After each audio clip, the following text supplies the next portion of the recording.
Bawas presyo sa LPG patutupad ng ilang kumpanya bukas. 1 peso and 15 centavos kada kilo ng LPG ang rollback.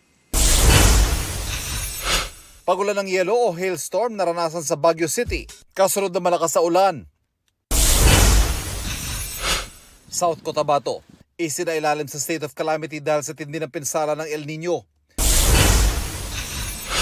Kasunod ng naranasang El Nino, La Nina, posible namang maranasan sa third quarter ng taon. Mas maraming pagulan ang inaasahan.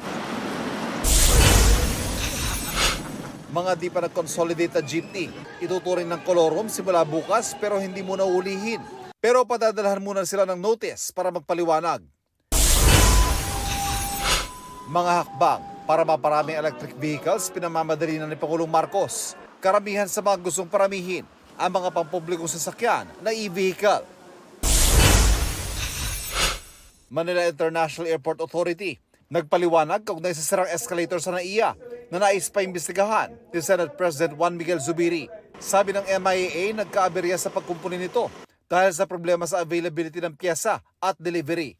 Ivan Merino nagbabalita para sa GMA Integrated News. Huwag magpahuli sa mga balitang dapat ninyong malaman.